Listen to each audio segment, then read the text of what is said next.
अगर आप पेरेंट्स हैं तो आपको यह जानना बेहद जरूरी है कि आपका बच्चा दिन भर मोबाइल में क्या करता है, क्योंकि गाजियाबाद में जो घटना घटित हुई वह पेरेंट्स को और भी ज्यादा मजबूर करती है कि वह अपने बच्चे के दिन भर मोबाइल में खर्च होने वाले समय को जान सकें कि आखिर में उनका बच्चा दिन भर मोबाइल में क्या करता है।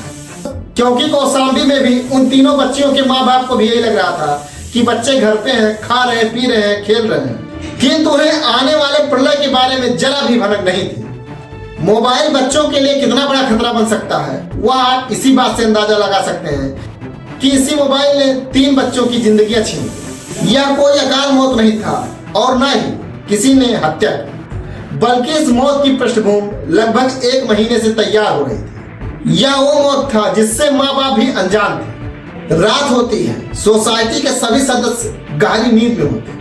तभी गाजियाबाद की उस सोसाइटी में रहने वाले 3 बहनें एक साथ 9वें मंजिल से छलांग लगा देते। न ही कोई अफरा तफरी, न ही कोई चीख पुकार, यह खामोशी से उठाया गया घातक कदम था। और घटना के बाद जांच के लिए जब पुलिस उस रूम में पहुंची तो सब कुछ व्यवस्थित था, सिवाय एक डायरी के जिस पर लिखा था, सॉरी पापा मम्मी, हम लोग कोरियन गेम नहीं छोड़ सकते। आपने नोटिस किया होगा कि मैंने अभी तक सुसाइड वर्ड का यूज नहीं किया, क्योंकि यह सुसाइड नहीं बल्कि एक वर्चुअल कत्ल था।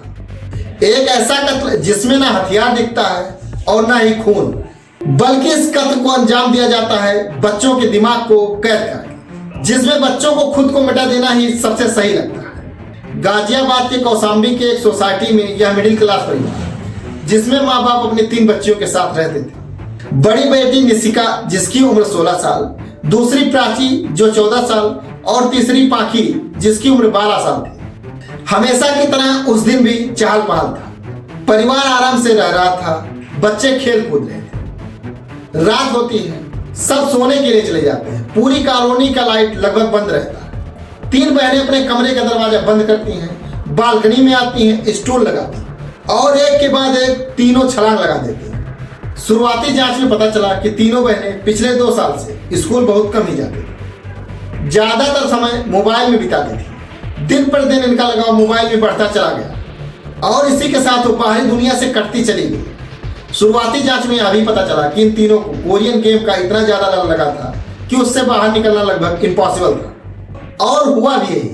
कमरे में मिले 18 पेज के सुसाइड नोट में पता चला कि धीरे धीरे इन तीनों का अपने माता पिता के प्रति लगाव खत्म हो रहा था। इन तीनों को लग रहा था कि इनके माता पिता इनके और उस गेम के बीच में बाधा बन रहे हैं, जिन कारण इन तीनों का अपने माता पिता के प्रति प्यार खत्म होता गया। रिपोर्ट की माने तो ये तीनों लड़कियां कोरियन लव गेम और उससे जुड़े चैट प्लेटफॉर्म से जुड़ी हुई थी। यह कोई आम गेम नहीं है। इस गेम का लिंक सोशल मीडिया और सर्च इंजन के द्वारा बच्चों तक पहुंचता है। यह ऐसा गेम होता है जिसमें बच्चों को टास्क दिया जाता है, जो शुरुआत में इजी लेवल का होता है, किंतु धीरे धीरे बढ़ता बढ़ता इतना हार्ड हो जाता है कि इसके द्वारा दिए गए टास्क के आगे खुद की जिंदगी भी कम नजर आती है। उस टास्क को पूरा करने के लिए बच्चे खुशी खुशी अपनी जान भी दे देते हैं। इन तीनों के केस में यह था कि बीच वाली बच्ची प्राची वह लीडर की भूमिका में थी। वह दोनों बहनों को टास्क देती थी और वो दोनों बहनें प्राची के द्वारा दी हुई टास्क को पूरा करने में लग जाती थी। आज सवाल यह उठता है कि जब यह सब घटना घटित हो रहा था तो माता पिता क्या कर रहे थे। महत्वपूर्ण बात यह है कि उनके पिता चेतन गुज्जर को जब यह पता चला कि उनकी बेटियां पढ़ाई से ज्यादा मोबाइल में ज्यादा इन्वॉल्व रहती हैं तो उन्होंने मोबाइल छीनना शुरू कर दिया। किंतु उन्हें यह नहीं पता था कि यह कदम उनसे उनकी बेटियां छीन लेगा।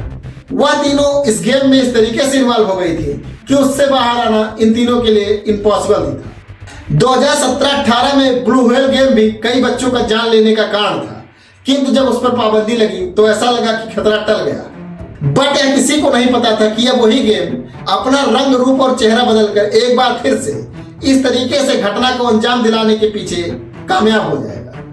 यह घटना सिर्फ 3 बहनों की घटना नहीं है, बल्कि हर उस पेशेंट के लिए वार्निंग है जो आज भी अपने बच्चों के मोबाइल में इन्वॉल्व रहने के कांड के पीछे की वजह नहीं जानते। अगर आपको वीडियो पसंद आया तो वीडियो को लाइक करें, चैनल को सब्सक्राइब करें और बेल आइकन को प्रेस करें।